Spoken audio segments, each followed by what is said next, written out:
ఇబ్రీ పత్రిక 10వ అధ్యాయము 12వ వచనం. లేఖన భావాన్ని తేటగా చదవండి. ఒకరు తేటగా చదివారు. 10వ అధ్యాయము 12వ వచనం.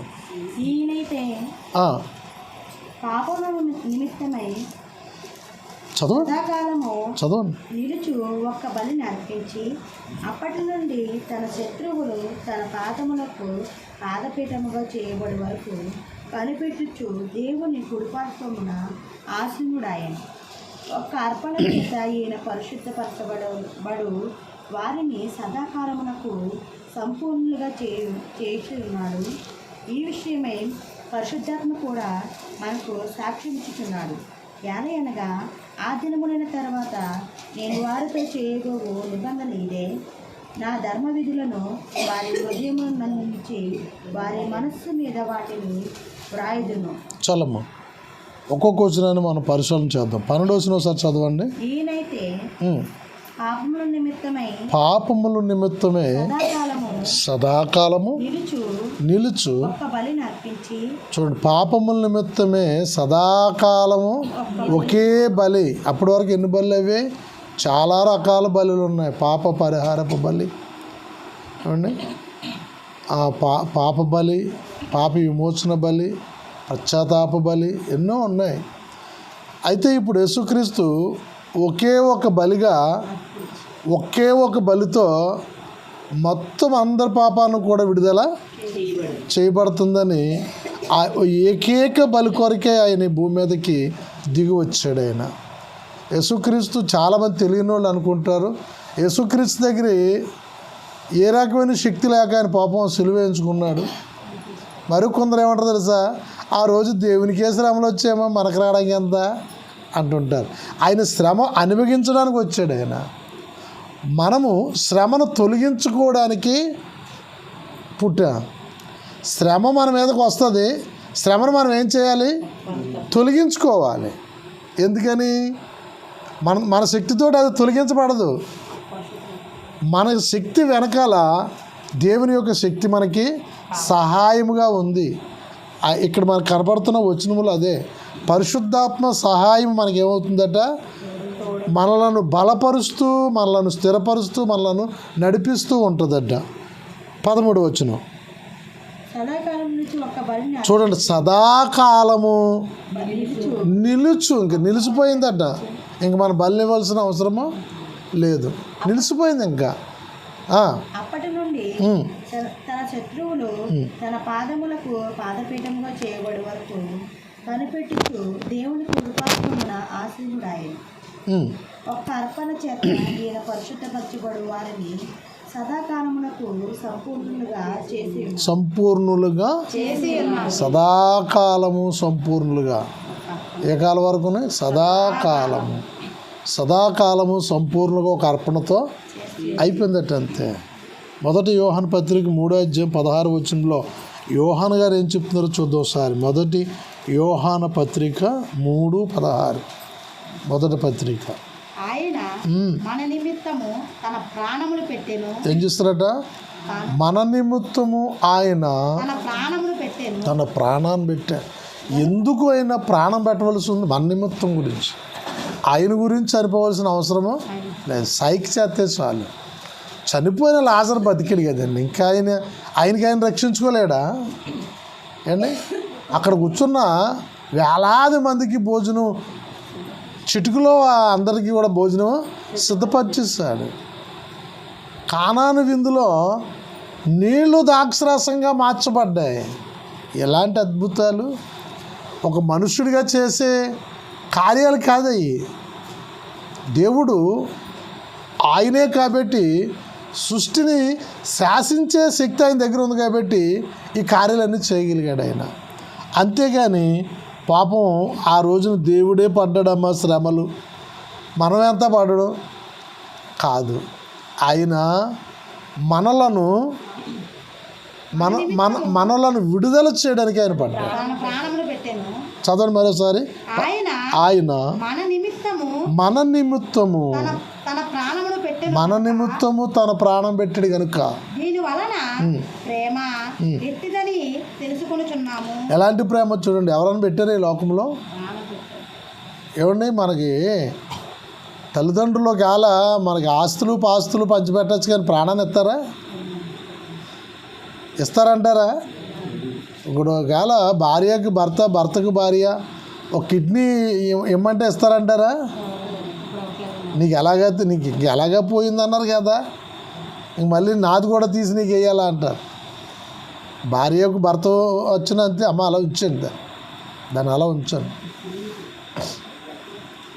ఏమండి బెదిరించకండి, ఉంచండి అలా.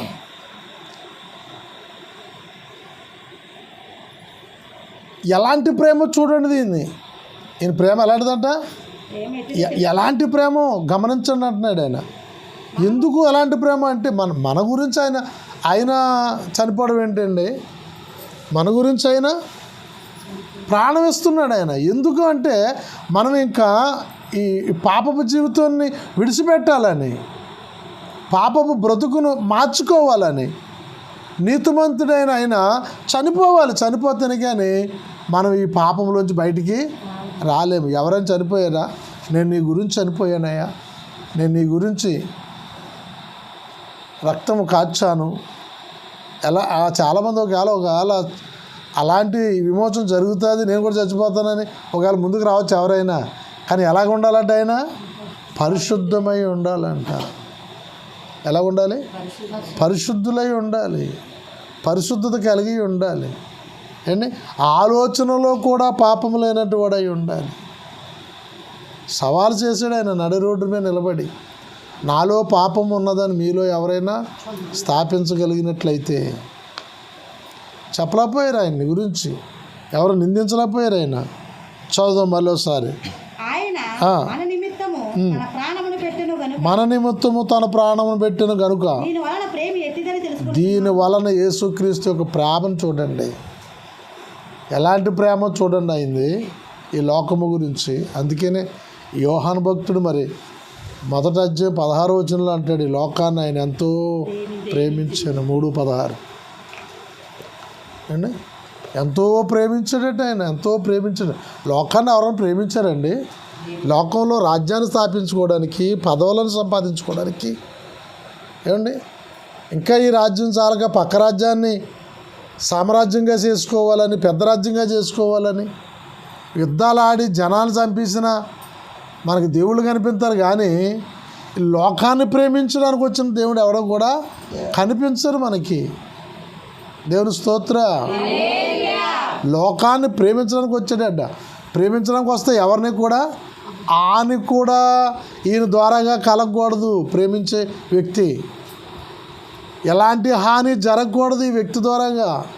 లోకాన్ని ప్రేమించే వ్యక్తి అయితే ఏ మనుషుడుకును హాని చేయడానికి వీలు లేదు ఆయన. అందుకనే పాప స్త్రీని క్షమించాడు ఆయన.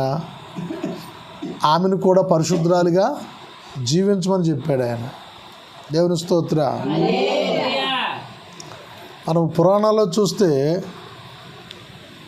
నీకు పాపము నిండిపోయింది కాబట్టి నేను చంపేస్తున్నానని చెప్తారు అండి. శిశుబాలకుడు అని ఒకడు ఉంటాడు. ఆయన 100 తప్పులు చేశాడు కాబట్టి ఇంక నువ్వు భూమి మీదకు ఉండడానికి వీలు లేదని విష్ణుమూర్తి చక్రాన్ని విడిచిపెట్టాడట. నా యేసయ్య అలా కాదు. ఆయన ఆ వ్యక్తిని ప్రేమిస్తూనే ఉన్నాడు. ఆ వ్యక్తిని మారే వరకు, మారు మనసు కలిగే వరకు, అమ్మా ఇప్పుడు చేసావు కానీ ఇక నుండి నువ్వు ఏ తప్పు చెయ్యకు అమ్మా అని పిలిచాడు. అమ్మా అని పిలిచాడు ఒక వ్యభిచారి స్త్రీని. నీ పాపాలు పండిపోయాయి, నీ పాపాలు పూర్తయిపోయాయి, ఇంక నేను చంపేచ్చు అని చెప్పలేదు నా యేసయ్య. ఎందుకంటే పాపులైపోయిన వారు తన పిల్లలే, పరిశుద్ధులుగా తీర్చబడ్డవారు తన పిల్లలే. అందుకని పాపులైపోయిన వారిని పరిశుద్ధులుగా తీర్చాలనే తన ప్రయత్న. చెప్పాలంటే ఆయనకి ఎవరంటే ఇష్టం అనుకుంటున్నారు? దేవుని స్తోత్ర. ఈ భూమి మీద ఉన్నంత కాలము పాపిగా ఉన్న వ్యక్తి కొరకే ఆయన ఆలోచన. ఆ వ్యక్తిని మార్చాలనే ఆయన దీక్ష. దేవుని స్తోత్ర. పరిశుద్ధుడిగా మారిపోయిన తర్వాత ఇంక అవసరం ఏముంది? నువ్వు దేవునితో సహవాసం చేస్తావు, దేవుని దగ్గరికి వెళ్ళిపోతావు, దేవుని రాజ్యంలో చక్కగా నివసిస్తావు. మరి మారాపోతే పరిస్థితి ఏమైపోతుంది? ఆ పాపము నేను ఎంటబడుతుంది, ఎంటాడుతుంది. దేవుని యొక్క ఆజ్ఞకు లోబడపడం వలన నరకానికి వెళ్ళిపోతుంది.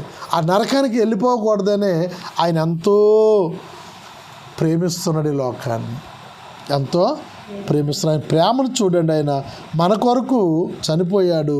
ప్రేమ అంటే అది అంటున్నాడు ఆయన. మనం ఎవరి గురించైనా ఆయన ఆలోచిస్తామా? ఎవరి గురించైనా పట్టించుకుంటామా?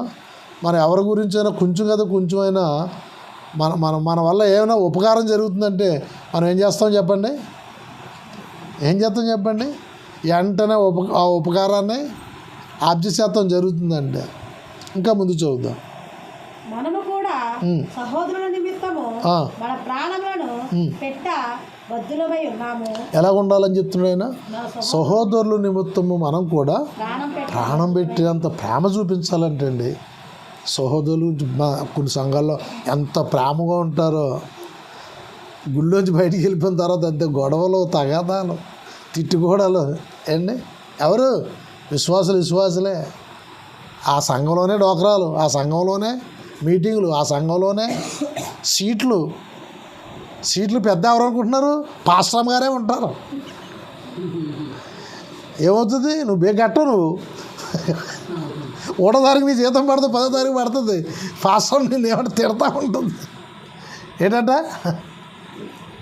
ఈ వారం నేను రావడం మానేద్దారనే వచ్చాను అనవసరంగా. మళ్ళీ వారం అయితే జీతం పడినా ఎట్టుకుని వస్తే ఆడు మొఖం వెళ్ళిపోయి. ఇలాంటి మీటింగ్లు ఎక్కడ? లోకంలో ఉన్నట్లుగానే సంఘంలో కూడా చాలా మంచిది. అలాంటి ఏ గ్రూపు లేవు సంఘంలో మనకి. దేవుని స్తోత్రం.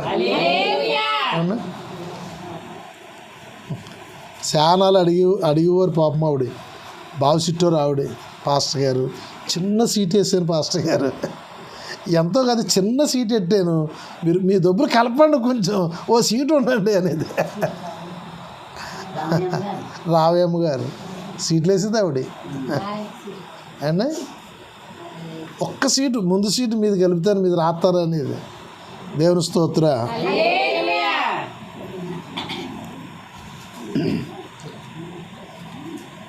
ఉంటాయి, ఉండవని అంటలేదు. పాస్టర్లకి సీట్లు ఉంటాయి, అప్పులు ఉంటాయి. కానీ ఎక్కడ ఉంటాయి?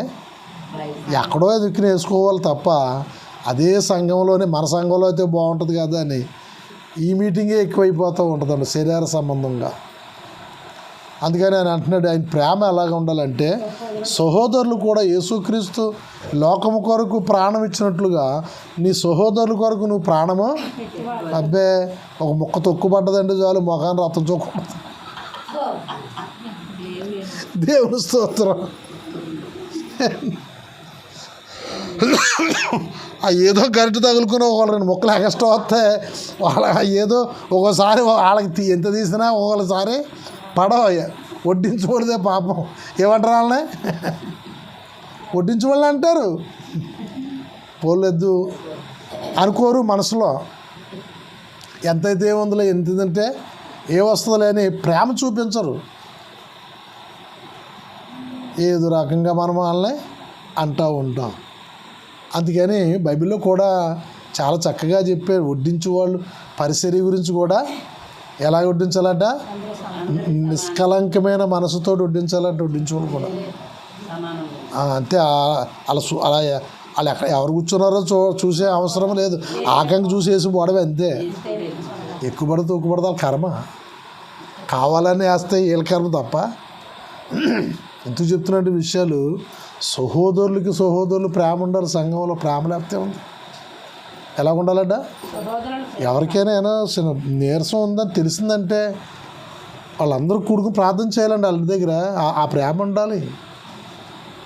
వాళ్ళు ఎలా మాకు నీరసంగా ఉన్నదండి అని అంటే మన వాళ్ళు అంతవరకు పోల్చి చేయరనుకోండి.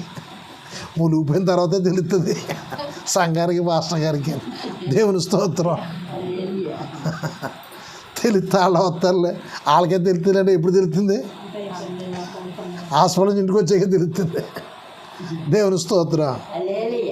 మనం హాస్పిటల్కి వెళ్ళిపోవడం వల్ల ప్రయోజనం లేదు. వెళ్ళిపోతే ఏం చేస్తాం? నిన్న మా ఫ్రెండ్ ఒకడు ముక్కు ఆపరేషన్ చేయించుకున్నాడు. ఆపరేషన్ చేసిన వెంటనే వెళ్ళిపోయాం. వెళ్ళిపోతే వాళ్ళ కొడుక్కి వాళ్ళ ఆవిడకి చూపించి తప్ప వెళ్తామని నరసింహమ్మని అడిగితే అసలు పంపించడం అండి. వాళ్ళ కుటుంబీకులు కూడా పంపించండి, ఐసీలో ఉన్నారు, అసలు పంపించడం.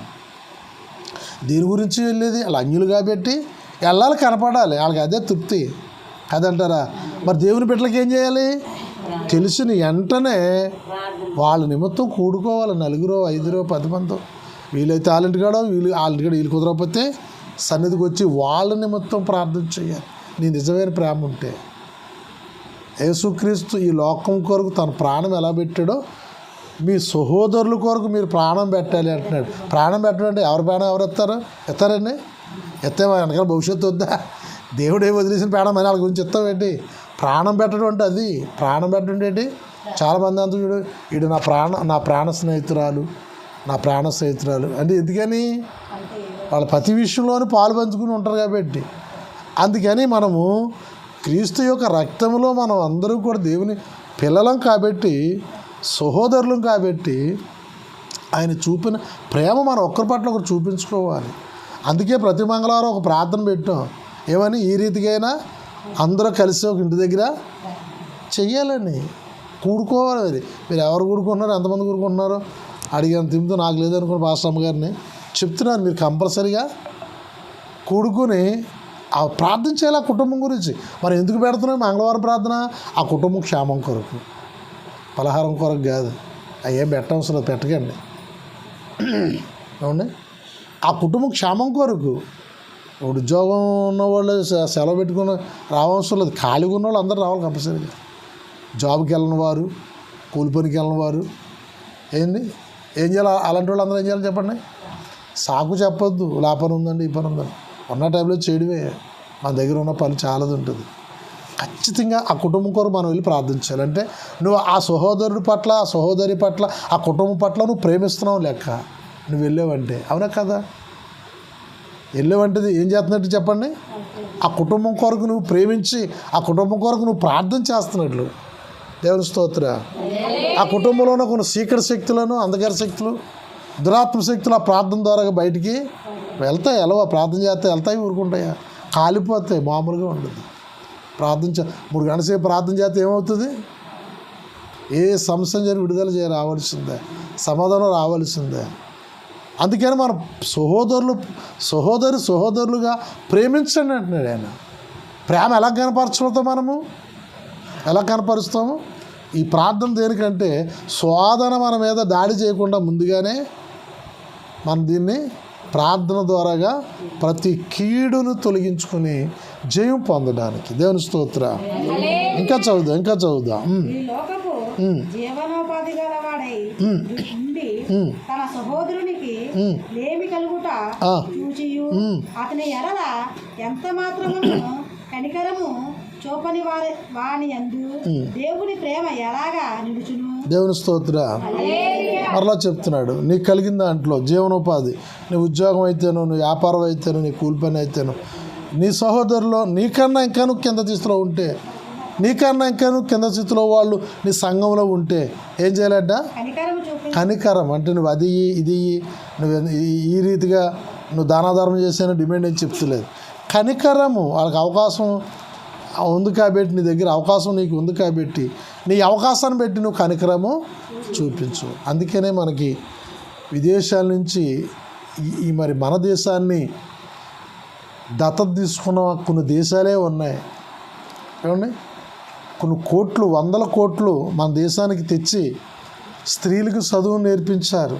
1818 కాడి నుంచి 1818 అంటే ఇంచుమించు మనకి ఒక 100 సంవత్సరాలు వెనక్కి వెళ్తే స్త్రీలకు చదువు లేదు మన దేశంలో స్త్రీ చదువుకోలేదు 100 సంవత్సరాల కిందట. తెలుసా మీకు? 1818 నుంచి మిషనరీలు మన దేశం రావడం బట్టేగా స్త్రీలు చదువుకోవాలి, స్త్రీలకు కూడా చదువు ఉండాలి. ఎందుకంటే వాళ్ళ దేశాల్లో చదువుకుని ఉద్యోగాలు చేస్తున్నారు. అప్పటికే 120 సంవత్సరాల కిందట ఆ స్త్రీలు ఉద్యోగాలు చేస్తున్నారు విదేశాల్లో. వాళ్ళు ఇక్కడికి వచ్చి మనకి స్త్రీలకు జ్ఞానం నేర్పించి, చదువు నేర్పించి, ఏమండి పేద పిల్లలకు చదువు నేర్పించి, పేదవాళ్ళు ఎప్పుడు కూడా చదువుకోవడానికి అవకాశం లేదు. పారేలు పని చేయడమే, పాలకప్తానం చేయడమే. పెద్ద పెద్ద కవతాల్లో ఏం చేయాలట? వాళ్ళకి సంవత్సరం పొడక్కి కూడా పాలు కలుపుతారు. భోజనం పెడితే చాలు, పని ఇస్తే చాలు. భోజనానికే ఎంతోమంది పని చేస్తూ ఉండేవారట. కొన్ని కుటుంబాలు, కొన్ని తెగలు, మన పేర్లు చెప్పవసరం లేదు కానీ కొన్ని తెగలే భోజనం పెడితే పనికి ఉండిపోయేలాగిన వారు అలాగ బానిసలుగా చేయించుకున్నారు. మన దేశాన్ని స్త్రీలకి చిన్న తర కుటుంబీకులకి అండి చాలా చిన్న చూపు చూశారు. ఇక్కడున్న బ్యామర్ల యొక్క తెగ పెద్ద కుటుంబాలు. కానీ దేవుడు ప్రేమించి ఏం చేశాడు తెలుసండి? జ్ఞానం విస్తరింపజేశాడు, చదువు విస్తరింపజేశాడు. ఏ చిన్న కుటుంబం అనుకున్నారో, ఏది చిన్న కులం అనుకున్నారో, దేవుడు ఆ కులాలను దేవుడు ఏం చేశాడు? అద్భుతమైన స్థితిలోనికి నిలవబెట్టాడు. దేవుని స్తోత్రం.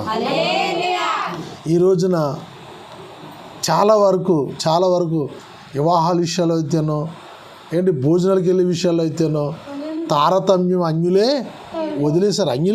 మనం ఎప్పుడో వదిలేసాం, మనం కూడా కాదు. అన్యుల్లో కూడా అసలు భోజనాల కంటేనే చాలా 100 రకాలుగా ఆలోచించి అప్పుడు వెళ్ళేవారు. ఇప్పుడు అలాంటి భోజనం పెడితే చాలు, ఏ కులవాడు అన్నదే పిలిస్తే చాలు, అంతే వెళ్ళి వచ్చేస్తున్నారు. భోజనం కంటే ఏంట్రా అన్న కాడికి వచ్చేసింది. దేవుని స్తోత్ర. ఎంతటి ఐక్యత, ప్రేమ ఎక్కడి నుంచి వచ్చింది? ఏ మతం తీసుకొచ్చింది? ఏ యొక్క మత పుస్తకం నేర్పించింది అంటే నా ప్రభువైన యేసుక్రీస్తే నేర్పించారు. అన్ని కులాలు సమానము, అందరూ సమానము, మనుషులు అందరూ ఒకటే, అందరిని ఇదిగో సహోదరులు అందరినీ ప్రేమించాలి. లేకపోతే వాళ్ళ విదేశాల్లో వాళ్ళ కష్టాజీతం వాళ్ళు తినచ్చు కదా.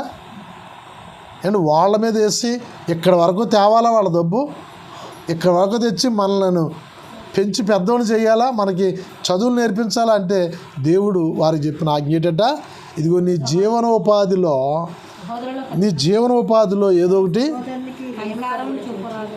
చూపించు. దేవుని స్తోత్రం. ఏం చేయాలంట? నీ జీవనోపాధిలో నీకన్నా కిందనున్నవారు, నీకన్నా ఇంకను పేదవాళ్ళకి నువ్వు వారి పట్ల నీవు కనికరం చూపించు. కనికరం అంటే ఏంటి? వారికి ఏదో నీవు చూడండి, మనం వెళ్తుంటే బాబు అమ్మ కనికరించండి. ఎక్కడ? గుళ్ళ దగ్గర, దేవస్థానాల దగ్గర కనిపిస్తుంటారు, కనికరించండి అంటే ఎంత పేదవాళ్ళు అంటే వాళ్ళకి ఏమీ కూడా లేదు. ఒకవేళ మనకి ఇల్లు లేకపోయినా అద్దెంట్లో ఉన్న అద్దెగట్టిన స్తోమత మనకు ఉంది, అది కూడా వాళ్ళకి ఉండదు. రోడ్డు సొలోపునే పడుకుంటారు, బ్రిడ్జిల కిందనే పడుకుంటారు. వర్షాన్ని ఎండని తడుస్తూ ఎండుతూ అనుభవిస్తారు. అందుకని నా ప్రభు అంటున్నాడు, వాళ్ళందరూ మీ సహోదరులే, వాళ్ళు మీరు కనికరించండి. అంతే. మనకున్న ఆశలు ఏమేమో అవసరం, ఏం చేయాలట? కనికరించండి. ఈ రోజున అమెరికాలోనే మరి అడుక్కునే వాళ్ళే ఉండరు, ఉంటే కార్లు వేసి తీసుకెళ్ళిపోతారు. అంతే. అనాథాశ్రమాలు ఉంటాయి గవర్నమెంట్. ఒకవేళ ఓపిక అయిపోయిందండి, ఉన్నంతకాలం జాబ్ చేస్తున్నంతకాలం తాగేసి బేబచ్చంగా వాడు ఇష్టానుసారం ఖర్చు పెట్టేస్తున్నాడు, ముసలుడు అయిపోయాడు. వాళ్ళు ఏం చేస్తుంది? గవర్నమెంటే పోషిస్తుంది. మనకు ఉన్నాయి అలాంటి ఏం లేవు. ప్రైవేట్ సంస్థలు ఉన్నాయి, ప్రైవేట్గా ధర్మకార్యాలు చేసేవాళ్ళు, అనాథాశ్రమాలు అక్కడక్కడ కొన్ని ఉన్నాయి. కానీ మరి చాలా తక్కువ ఉంటాయి, గవర్నమెంట్ ఉంటాయి కానీ ఒకటి చాలా తక్కువ. వాళ్ళు అలా కాదు, ట్రస్ట్ కంపల్సరీగా గవర్నమెంట్ నుంచే గొప్పగా వాళ్ళ మంచి భోజనం, మంచి రూమ్స్ అన్నీ ఉంటాయి. వాళ్ళు అంత ఎత్తికి ఎదిగిపోయారు ఆ స్థితికి. దేవుని స్తోత్ర. హల్లెలూయా. కొన్ని కోట్ల సంవత్సరాలు అయింది భారతదేశం జన్మించని చెప్తారు. కోట్లే, లక్షలు కూడా కాదు, కోట్ల సంవత్సరాలే. ఎన్ని సున్నాలు ఉన్నాయో కూడా వాళ్ళు చెప్పలేరు. కానీ కోట్ల సంవత్సరాలు అయింది ఈ సనాతన ధర్మం వచ్చని చెప్తుంటారు. దానికి ఏదైనా ఆధారం ఒకటి చూపించండి అంటే 7,000 సంవత్సరాలకు ముందుకు వెళ్తాం లేదు. మన దేశంలో ఉన్న ఆ తవ్వకాల్లో పడ అవశేషాలు ఏదైనా పరిశోధన చేస్తే 7,000 సంవత్సరాలకు ముందుకు వెళ్తలేదు, కానీ కోట్ల సంవత్సరాలు అని చెప్తున్నారు. నా యేసయ్య చెప్తున్నా మాట తెలుసా? మీ సహోదరులను మీరు కనికరించండి. ఏం చేయాలంట? కనికరించాలంట. 1 కొరింథీ పత్రిక 2వ అధ్యాయము 7వ వచనం ఒకసారి చూద్దాం. 1 కొరింథీ పత్రిక 2వ అధ్యాయము 7వ వచనం చదవమ్మా. 2:7 దేవుని జ్ఞానము మర్మమైనట్టుగా బోధించున్నాము. ఈ జ్ఞానము మరుగై ఉండెను. జగత్తు ఉత్పత్తికి ముందుగానే దేవుడు మన మహిమ నిమిత్తము నియమించెను. అది లోకాధికారులలో ఎవరికి తెలియదు. అది వారికి తెలిసి ఉండిన మహిమా స్వరూపియగు ప్రభువును సిలువేక పోయి ఉందురు. ఇందును కూర్చి దేవుడు తను ప్రేమించిన వారి కొరకు ఏవి స్థిరపరచెనో అవి కంటికి కనబడలేదు, చెవికి వినబడలేదు, మనుష్య హృదయమునకు గోచరము కాలేదు అని వ్రాయబడి ఉన్నది. మనకైతే దేవుడు వాటిని తన ఆత్మ వలన బయలుపరిచి ఉన్నాడు. ఆ ఆత్మ అన్నిటినీ దేవుని మర్మములను కూడా పరిశోధించుచున్నాడు. ఒక మనుష్యుని సంగతులు అతనిలోనున్న మనుషాత్మకే గాని మనుషులలో మరి ఎవరికి తెలియను. అలాగనే దేవుడు సంగతులు దేవుని ఆత్మకే కానీ మరి ఎవరికి తెలియవు. దేవుని స్తోత్ర. జగత్తు ఉత్పత్తి అవ్వక మునిపే మనలను ఒక ప్రణాళికలో ఉంచాడట ఆయన. ఈ భూమి పుట్టించక మునిపే ఆయన ఒక ఆలోచన ఉంది, ఈ జనులను పాపము నుండి రక్షించాలని. రోమాపత్రిక 4వ అధ్యాయము 25వ వచనం మరొకరు చదవండి. ఆయన మన అపరాధముల నిమిత్తము అప్పగింపబడి ఎందుకు అప్పగింపబడ్డాడంటే ఆయన మనం చేసిన అపరాధముల నిమిత్తము ఆయన అప్పగింపబడ్డాడంట. మనం చేయడం మనం నీతిమంతులుగా తీర్చబడడానికే ఆయన సమాధిలోంచి లేవబడ్డాడు. దేవుని స్తోత్ర. ఎవరన్నా సమాధిలోంచి లేచిన వాళ్ళు ఉన్నారా? చరిత్రలో కానీ పురాణాల్లో కానీ ఇతిహాసాల్లో కానీ ఏమండి ఎక్కడైనా చదువుకున్నాం మనము? సమాధిలోంచి పైకి లేచిన దేవుడు ఎవరైనా ఉన్నాడా భూమి మీద? ఎవరైనా ఉంటే యేసుప్రభుని ఇక్కడి వరకు రానివ్వరు. యేసుక్రీస్తు యొక్క ప్రచారము ఇక్కడ జరగనివ్వరు. ఎందుకంటే అలాంటి దేవుడు మాకు ఇక్కడ ఉన్నాడు, నీ అవసరం మాకు లేదని చెప్తారు. దేవుని స్తోత్ర. మరలా చదువుదండి, అంత అద్భుతమైన మాట పౌలు భక్తుడు చెప్తున్నాడు. ఆయన మన అపరాధముల నిమిత్తము అప్పగింపబడి మనం నీతిమంతులుగా తీర్చబడడానికి ఆయన లేపబడ్డాడట. పైకి సమాధిలోంచి లేపబడ్డాడట. ఇంకా చదువుదాం. కాబట్టి విశ్వాస మూలమున మనము నీతిమంతులుగా తీర్చబడి మన ప్రభువైన ఎలా నీతిమంతులు అవుతాం? మీరు యేసుప్రభువుని నమ్మేసుకుంటే నీతిమంతులు అయిపోతారా రా అని ఒక్కరి గతగా మాట్లాడే ఎంతోమంది ఉన్నారు. అంటే యేసుప్రభువు నమ్ముకోవడం అందరూ నీతిమంతులే అన్నమాట. మేమందరం పాపులమే. ఆయన చెప్తున్న మాట అర్థం అవ్వాలి. ఎలాగంట విశ్వాసమును బట్టి విశ్వసించాలి. మొదట ప్రభు ఎలా విశ్వసించాలి? ప్రభు నేను పాపినే, ప్రభు నేను చేసిన పాపాలు నాకు తెలిసే ఉన్నాయి, నేను వాటిని ఈ దినం నుంచి నేను వాటిని విడిచిపెడుతున్నాను, ఇంక నేను అన్నాడును. దావీదు అంటాడు నా మాట. దావీదు ఏడ్చి వడంబక చేసుకుంటాడు. 51వ కీర్తనలో ఏడుస్తూ ఏడ్చి చేసిన పాపమునకు శిక్ష తన మీదకు వచ్చినప్పుడు దొల్లు ఏడ్చి ఆయన అంటాడు, ఇంక నేను అన్నాడును పాపము చెయ్యను ప్రభు, నేను ఇంక చెయ్యను. పాపం చేయనంటే మనిషి ఉండడు, కానీ దాన్ని పశ్చాత్తాపంతో విడిచిపెట్టేవాడు గొప్పవాడు. చేయనంటే వాడు ఎవరు కూడా ఉండరు, అందరూ చేసేవాళ్ళమే. చేయనంటే అసలు మనిషే ఉండడు, యేసుక్రీస్తు తప్ప. అందుకనే ఏ భేదము లేదు, అందరూ పాపం చేసిన వారే అంటే రోమపత్రికలో అందరూ పాపము చేసి దేవుడు అనుగ్రహించిన మహిమను పొందలేకున్నారు. అందుకని ఆయన మహిమను మనం పొందుకోవాలంటే ఇప్పుడు ఏం చేయాలంటే మనము విశ్వాసము విశ్వాసమును బట్టి మనం నీతిమంతులుగా మనం నమ్మేసుకున్నంతట్లో నీతిమంతులు అయిపోతారా, నమ్మేస్తున్నంతట్లో మీరు పరిశుద్ధులు అయిపోతారా అని తెలియని వాళ్ళు చెప్తూ ఉంటారు. విశ్వసించాలి, విశ్వాసం మన దగ్గర ఉండాలి, పరిపూర్ణమైన విశ్వాసాన్ని అంగీకరించాలి. ఆ విశ్వాసంతో మనం ఏమవుతున్నామట, నీతిమంతులుగా తీర్చబడతాం. మన ప్రభువైన యేసుక్రీస్తు ద్వారా దేవునితో సమాధానము కలిగి ఉందాము. ఎవరితో సమాధానం కలిగి ఉండాలి? దేవునితో సమాధానం.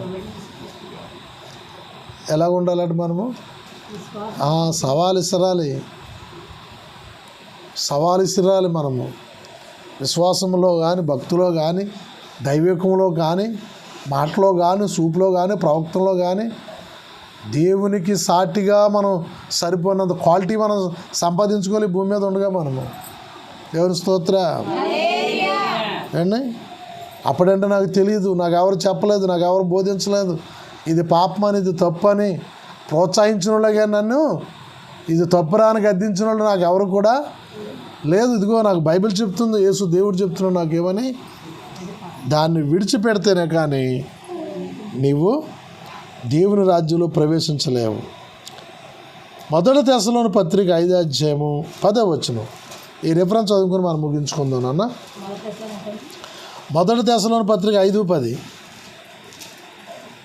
మనము మేలుకొని ఉన్నాను నిద్రపోవచ్చున్నాను, తనతో కూడా జీవించు నిమిత్తము ఆయన మన కొరకు మృతి నొందెను. కాబట్టి మీరెప్పుడు చేయుచున్నట్లుగానే ఒకరినొకడు ఆదరించి ఒకరినొకడు క్షేమాభివృద్ధి కలుగుచేయుడు. దేవుని స్తోత్ర. ఏం చేయాలంటే ఒక్కరికొకరు ఆదరించుకోవాలంట. నువ్వు వస్తేటి, నువ్వు రాకపోతే ఏంటి అన్నట్లు ఉండకూడదు. సంఘము ఒకరికొకరికి ఏం చేయాలంటే ఆదరింపు రావాలి. ఒక విశ్వాసంలోంచి మరొక విశ్వాసకి ఆదరణ కలగాలి. రెండోది ఏంటంట, క్షేమాభివృద్ధి. అందులోనే క్షేమాభివృద్ధి కలిగిద్దంట. ఒక్కరికొకరు మనం ఎలా ఉండాలంట, ఆదరణ కలిగి మనం ఒకరి పట్ల ఒకరు ఆదరణ చూపుతూ, ఒకరినొకరిని ప్రేమ చూపిస్తూ, ఏమండి ఆ యొక్క జీవితం ఎలా ఉంటుందంట అంటే క్షేమాభివృద్ధి చెందుతూ ఉంటుందంట. ఒకరు క్షేమం వచ్చినప్పుడు ఒకరు కష్టం వచ్చినప్పుడు ఒకరు, వాళ్ళ గురించి మనం ఏం చేయాలంట, ఎంత అప్పుడు ప్రేమ వస్తుంటారు. ఎవరికైనా ఆ కుటుంబంలో నీరసంగా ఉందనుకోండి, ఆ నలుగురు ఫోన్ చేసుకుని నలుగురు వచ్చి అవకాశం ఉంటే వాళ్ళ ఇంటి దగ్గర లేదని చర్చిలో ప్రార్థన చేసాం అనుకోండి, ఏమవుతుందంటే వాళ్ళకి ₹1,00,00,000 నువ్వు ఇచ్చిన జరిగానే అంత ధైర్యము నువ్వు ఇవ్వలేవు, అంత భరోసా నువ్వు ఇవ్వలేవు. నువ్వు ఎన్ని దొబ్బులంటే ఈ ఒకవేళ ఉండి నువ్వు ఇచ్చిన జరిగానే ఆ ధైర్యము, ఆ భరోసా నువ్వు ఇవ్వలేవు. నాకు ఒక ప్రార్థించే సంఘం ఉంది, నా కొరకు నా ఆత్మీయ సహోదరులు ఉన్నారు, నా కొరకు ప్రార్థన చేస్తున్నారు. దేవుడు నా గురించి కార్యము చేస్తాడు. అది రోగం అవనే, సమస్య అయినా, ఇబ్బంది అవని, ఇరిక అవనే, అది ఏదంటే అవనే, అది ఏదైనా బాధ కలిగించేది అయితే దాని గురించి మనం ఏం చేయాలి చెప్పండి. నెంబర్ 1 ప్రార్థన చేయండి అనే మనుషులు కావాలి. కొందరు ప్రార్థన చేయండి అని చెప్పినా జరిగానే ఆ విషయాన్ని సంఘం వరకు కూడా తీసుకురారు, సంఘంలోను కూడా చెప్పరు. అంతలోకి అక్కడ అంతా కూడా అది ఏమో చెప్పండి.